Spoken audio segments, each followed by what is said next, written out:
Hello everybody, my name is Christian Charlo. Welcome to this market report. Today we're Thursday, April 30th, 2015.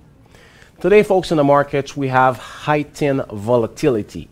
One word to describe the market situation today is the word panic. Investors are panicking of a fear of a potential rate hike in June. A lot of sectors that have been solid for the last few days, though, there's been a sell-off in those sectors. So all the indices, NASDAQ, Dow Jones, TSX, all of them are witnessing a sell-off. No index has escaped this wave of sellers. Now, the situation remains that with this correction that we have on the SPY, how far will it go?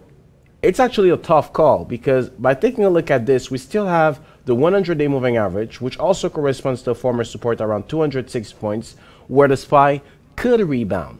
However, there's still a probability also that this 100-day moving average might just not be enough to be a credible support, and markets might go even further down to reach 202 points. So for the SPY, though, I think this correction, of course, you should not panic, but there is an opportunity for today to open some positions to benefit from a bearish cycle if ever it is confirmed for the next few days. So what we have done on marketgurus.tv that you can have access for free for 10 days just by clicking at the link below, we have recommended one bearish ETF among our analyst shorts portfolio, and that bearish ETF is SPXU.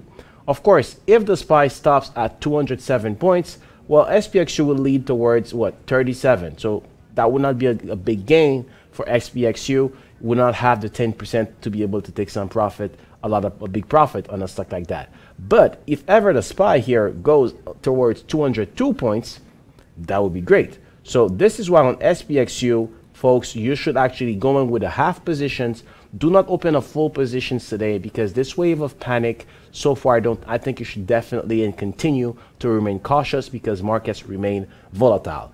Now, if you make a follow-up on the other bullish signal that we saw last week, Chronicle, there was a lot of stocks in the energy sector that I've talked about. Most of them so far, they're okay. If we take a look at the energy sector situation in the US and on the Canadian side, the bullish ETF in the energy sector in the US, it's still okay. There's no need to get out of it as long as it remains above 62.50, which is that support. Same thing too for the bullish ETF on the energy sector on the Canadian side, which is HEU. As long as it remains above 410, which is that support, there's no need to close that bullish ETF. Berkeley Energy was one of these stores that we recommended on marketgurus.tv last week. I've talked to you about it on the last Market Chronicle. We recommended it on April 23rd. Yesterday or today, it's a clear stock where you should take some profit, especially with this volatility, folks.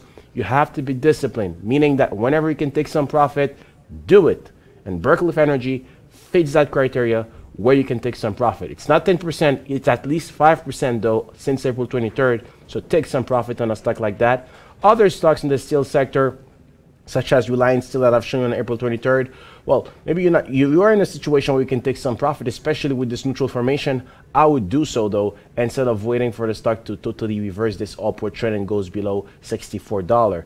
United States Steel, well, we have not been that lucky on a stock like that. They went down on their earnings, so if you continue to hold on to United States Steel because it has not broken down its support, I think it's still okay. One thing, though, that's positive is that the US dollar is getting lower than this downward corridor. If it continues to pursue its bearish cycle, it will continue to be positive for the resources sector, and United States Steel might pursue its rebound. So there's some hope, but if ever United States Steel goes below 23.76, I think it's definitely going to be the end of the story for a stock like that. Rio Tinto, well, you have not been in a situation to take some profit if you bought it on April 23rd.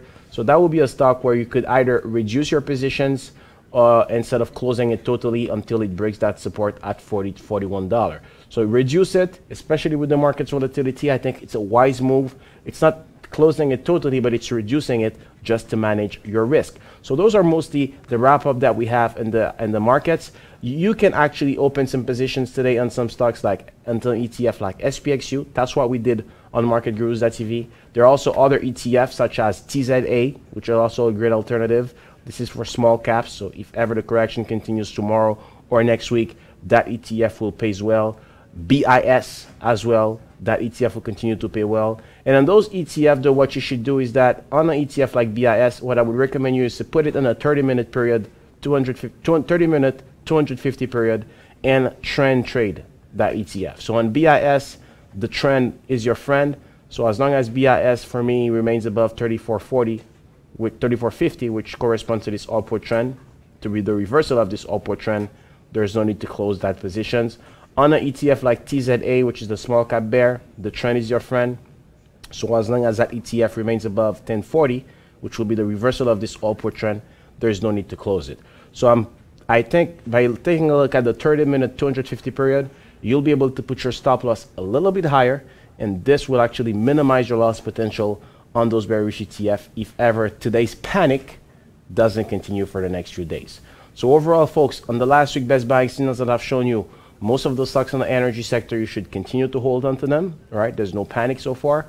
If you want to trade this correction today, one thing you could do is with the bearish ETF, as I said on marketgurus.tv, that you can have access for free for 10 days. We have recommended SPXU as a bearish ETF, but it's a half position.